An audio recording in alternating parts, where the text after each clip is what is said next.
안녕하세요. 다산에도 전병칠 원장입니다. 자, 전기기기 이제 마지막 시간인데요. 399번부터 마지막 443번까지 문제를 풀어보도록 하겠습니다.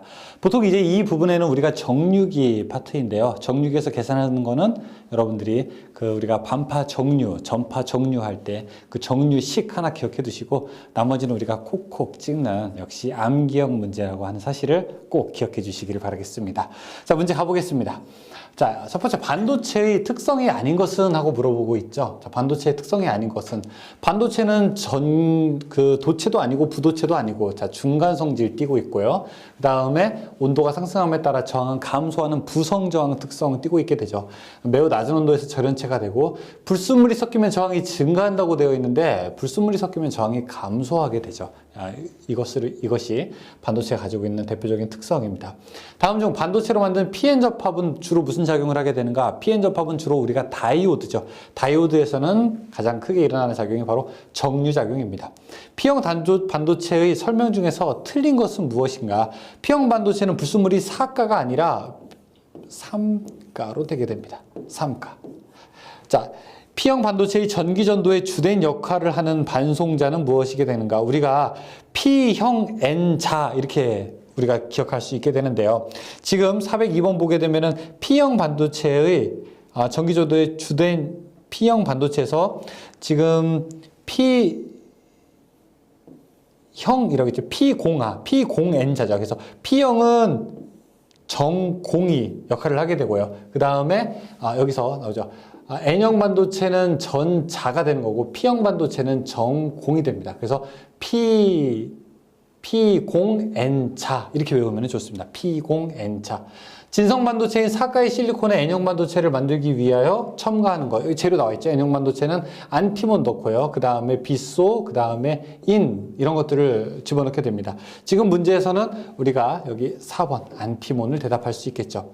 PN 접합의 순방향 저항, 순방향이라고 하는 거는 다이오드를 예로 들게 되면 이쪽이 플러스고 이쪽이 마이너스일 때 순방향일 때 저항은 굉장히 작아야 되겠죠. 그래서 순방향의 저항은 굉장히 작고요. 역방향은 매우 커야 되겠죠. 이런 역할을 우리가 이런 기능 때문에 어떤 걸 할 수 있습니까? 바로 정류작용을 할 수 있게 되는 것이죠. 따라서 순방향은 아주 작고 역방향은 크고 이런 걸로 정류를 할 수 있다. 2번이 되겠습니다. 다음. 정류회로에서 평활회로를 사용하는 이유는 무엇입니까? 평활회로라고 하는 것이 무엇입니까? 정류를 하게 되면 이렇게 파형이 맥동을 이루게 되는데 이 맥동을 일정하게 반듯하게 하는 거, 조금 더 좋은 양질의 파형을 얻기 위해서, 즉 맥류분을 감소시켜서 더 좋은 직류를 얻기 위한 작용을 우리가 바로 평활회로라고 이야기하게 되죠. 다이오드를 사용한 정류회로에서 다이오드를 여러 개 직렬로 연결하게 되면은 다이오드를 직렬로 여러 개 연결하게 되면은 바로 전압을 분배할 수 있다는 장점을 가지고 있죠. 즉 입력되는 전압을 조금 더 넓은 스펙트럼을 사용할 수 있게 되는 거고 전압을 분배시키기 때문에 입력 전압이 다소 커져도 괜찮은 3번 입력 전압을 증가시킬 수 있다라고 우리가 대답할 수 있습니다. 반파 정류회로에서 직류 전압 200V를 얻는데 필요한 변압기의 2차 상전압은 얼마가 되는가 물어보고 있죠. 단 변압기 내 전압 강화를 무시하면 정류기 내의 전압 강화는 5V로 된다라고 이야기하고 있습니다. 자, 우리가 지금 입력분에 곱하기 0.45가 어떻게 됩니까? 출력이 되는 거죠. 0.45는 왜요? 반파 정류이기 때문에 그렇습니다. 그런데 우리가 지금 출력되는 것의 값을 얼마를 원하게 되냐면은 출력되는 것이 200V에다가 그 다음에 전압 강화 5V를 합치게 되는 205V를 원하게 되는 거예요. 그러면은 입력에다가 얼마를 곱해야 205V가 될까요? 205를 0.45로 나눠 보게 되면 우리가 그 값을 알 수 있겠죠. 455가 됩니다. 단상 반파 정류회로의 전원 전압이 200V, 부하 저항이 10ohm이었다면 부하 전류는 어떻게 되는가? 이거 회로로 한번 그려보게 되면 조금 더 이해하기 쉽습니다. 자, 정류회로인데요. 200V를 집어넣게 되면은 우리가 200V를 집어넣었을 때 단상 반파 정류회로를 지나게 되면은 200V 곱하기 0.45가 출력이 되겠죠. 그러면 여기에 이제 90V가 되겠죠. 따라서 자 이제 회로로 나타내게 되면 90V가 되고요. 90V일 때 여기 외부 저항, 부하 저항을 10ohm짜리를 놨기 때문에 흐르는 전류 I는 R분의 V 하게 되면 몇 암페어? 9A가 되겠죠. 답은 2번. 반파 정류회로에서 변압기 2차 전압의 실효치를 2라고 하게 되면 직류 전류의 평균치는 어떻게 되는가? 여기 지금 그림 보시게 되면 다이오드 하나로 되어 있기 때문에 반파 정류회로라고 하는 걸 알 수 있겠죠. 반파 정류회로는 입력에다가 얼마? 0.45가 출력이 되는 것이죠. 그럼 0.45는 어떻게 되냐? 파이분의 루트 2가 됩니다. 이게 0.45가 됩니다. 그래서 파이분의 루트 2, 0.45. 이 앞에 있는 거는요. 이건 0.9가 됩니다. 이거는 만약에 그림에서 전파 정류 회로가 나오게 되면 3번이 답이겠죠. 단상 전파 정류 회로에서 저항 부하 시 맥동률은 어떻게 되는가? 반파가 121%, 전파는 48%. 답은 4번. 60Hz 삼상 반파 정류 회로의 맥동 주파수는 어떻게 되는가? 60Hz가 반파일 때요. 60개가 나오게 됩니다. 이 상태에서 3상이기 때문에 곱하기 3배를 해서 180Hz가 되어 있는 것이 답이 되겠습니다. 자, 180Hz 답은 몇 번일까요? 2번이죠. 단상 전파 정류로 직류 450V를 얻는데 필요한 변압기 2차 권선의 전압은 얼마가 되는가? 자, 입력 곱하기 얼마? 입력 곱하기 0.9가 출력이 됩니다. 지금 출력으로 원하는 값이 450이니까 450을 0.9로 나누게 되면 입력 전압을 우리가 알 수 있겠죠. 입력 전압은 얼마? 500V. 입력 전압이 220V일 때 삼상 전파 제어 정류 회로에서 얻을 수 있는 직류 전압은 몇 볼트인가 물어본다. 입력 전압이 220이고요. 삼상 전파 정류일 때를 물어보고 있죠. 삼상 반파하게 되면 1.17 곱하게 되고요. 삼상 전파 정류하게 되면 1.35를 곱하게 됩니다. 입력이 220이니까 220 곱하기 그러면 전파일 때 1.35를 하게 되면 우리가 출력 값을 알 수 있고요. 이 값은 297V가 돼서 답은 3번입니다. 단상 반파 정류회로에서 실효치 2와 직류 평균치 2, D0와의 관계식으로 옳은 것은 단상 반파라고 하고 있죠. 입력 곱하기 얼마입니까? 0.45가 출력이 되겠죠. 답은 4번. 2는 루트 2 사인 오메가 t의 정연파 전압을 가했을 때 직류 평균값. 자, 1.17인 회로. 1.17이라고 하는 것은 아까 뭐라고 했습니까? 삼상 반파죠. 삼상 반파 정류회로. 3번. 다음 중 2단자 사이리스터가 아닌 것은 무엇입니까? 하나, 둘, 셋, 네 개 중에서 SCR이라고 하는 것은 자, SCR은 어떻게 됩니까? 자, 이거는 3단자죠. 하나, 둘, 세 개가 있으니까 3단자이기 때문에 1번은 해당이 되지 않습니다. SCR에서 게이트 단자의 반도체는 어떤 형태가 되는가? 자, 이 그림 참고하시게 되면은 게이트는 바로 P형 반도체를 사용하게 됩니다. P형 반도체니까 답은 2번이죠.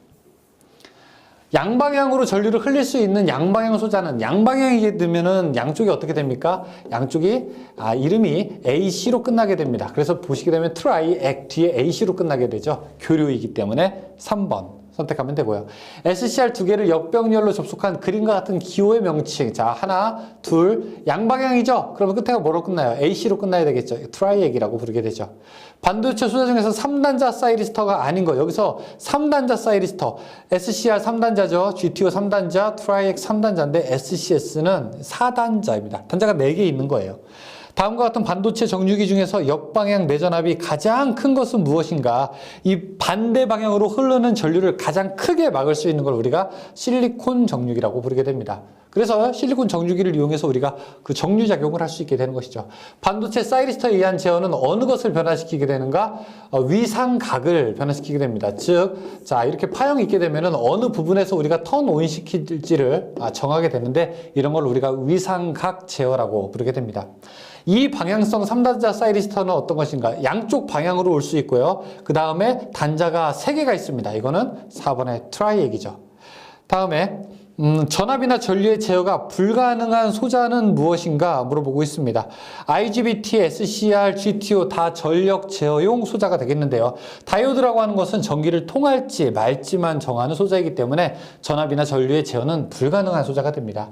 다음에 게이트에 의한 턴온을 이용하지 않는 소자는 무엇인가? 다이액이라고 하는 것은 턴온을 할 수는 없습니다. 다이액이라고 하는 것은 그냥 이렇게 되어 있거든요. 이것은 그래서 게이트라고 하는 것이 없어요. 게이트 조작에 의해 부하전류 이상으로 유지전류를 높일 수 있는 게이트 턴온, 턴오프가 가능한 사이리스터. 자, 턴온도 가능하고요. 턴오프도 가능하게 되는 거. 이것은 GTO. 자기 소호 기능이 가장 좋은 소자? GTO. 자, 역저지 3단자 소자에 속하는 것은 역저지, 겉으로 반대로 오게 되는 전류는 막으면서 그 다음에 단자는 3개 있는 거. 뭐죠? SCR이죠. 대전류, 고전압의 전기량을 제어할 수 있는 자기 자기 소고형 소자는 무엇인가? IGBT라고 하게 됩니다. IGBT. SCR의 특성 중에서 적합하지 않은 거 PNP 구조로 되어 있고요. 정류작용할 수 있고요. 정방향 및 역방향의 제어 특성이 있다. 정방향은 제어할 수 있는데 역방향은 제어할 수 없어요. 그래서 답은 3번에 해당됩니다. SCR에 대한 설명으로 틀린 것은 무엇이냐? 게이트 전류로 통전 전압을 게이트 전류로. 이것이 여기서 전압 제어가 아니라 게이트에서는 전류로 제어하게 됩니다. 이건 이제 맞는 얘기고요. 그 다음에 주 전류를 차단하려면 게이트 전압을 0 또는 마이너스로 해야 된다. 여기를 0으로 하거나 마이너스로 해야 된다. 아니에요. 이거는 상관없습니다. 턴 오프하는 방법은 두 가지예요. 역방향, 즉 여기에다가 플러스 이쪽에다가 마이너스 역방향을 걸거나 혹은 유지 전류 이하, 홀드 커런트 이하의 전류를 도통시키게 되면은 우리가 게이트를 SCR을 턴 오프 시킬 수 있죠. 그래서 게이트 전압을 빵으로 한다거나 아니면 마이너스로 한다는 거. 이거는 게이트는 상관없습니다. 게이트 제어는 0을 넣더라도 계속 도통 상태는 유지가 됩니다. 실리콘 정류 소자와 관계가 없는 것은 무엇인가? 1번 교류 부하에서만 제어가 가능하게 된다? 아니죠.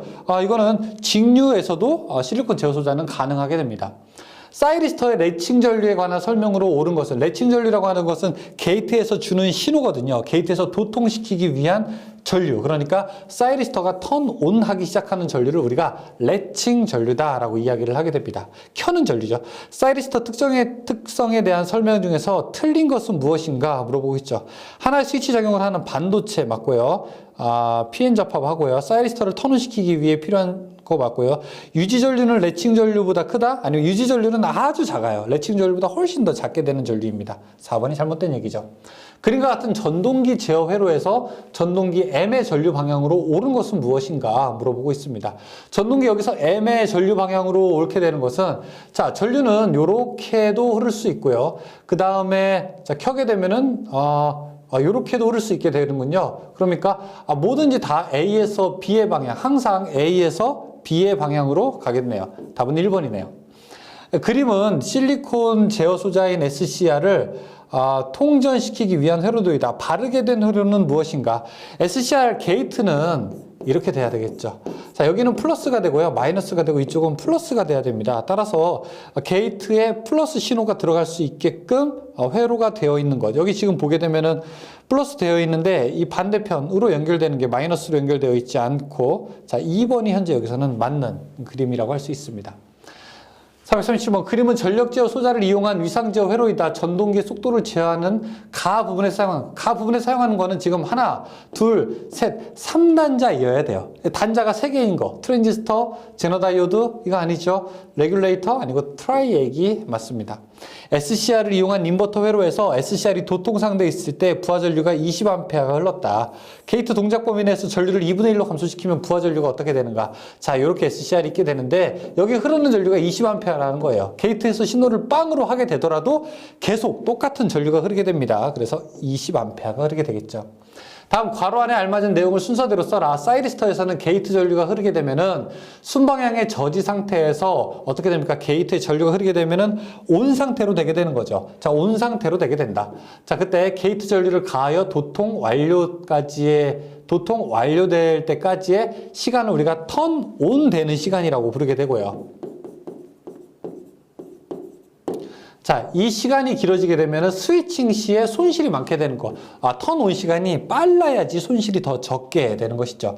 다음 그림은 유도전동기 속도 제어 회로 및 트랜지스터의 컬렉터 전류 그래프이다. A와 B에 해당하는 트랜지스터는 무엇인가? 라고 물어보고 있습니다. A와 B에 해당되고 있는데요. 이런 걸 우리가 H 브릿지라고 하게 되죠.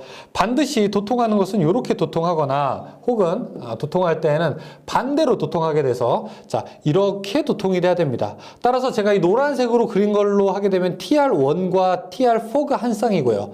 TR1과 그 다음에 TR4가 한 쌍이 돼야 되고요. 다음에 이 주황색으로 나타나는 거는 TR2와 그 다음에 TR3가 한 쌍이 돼야 됩니다. 그래서 1, 4, 2, 3 그래서 한 쌍이 된 거 1번, 4번, 2번, 3번. 자, 답은 4번이 되겠네요. 그렇죠? 이렇게 한 쌍이 돼야 되겠죠.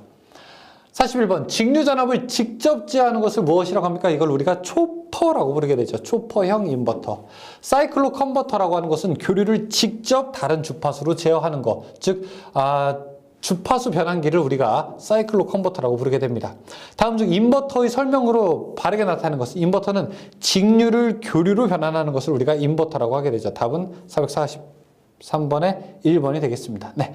자, 여기까지 이제 문제를 풀어보게 되면 우리가 정유기 문제는 쉽게 해결할 수 있을 것 같습니다. 자, 저는 전기기기 강의는 여기서 마치고요. 저는 전기 설비에서 뵙도록 하겠습니다. 수고하셨습니다.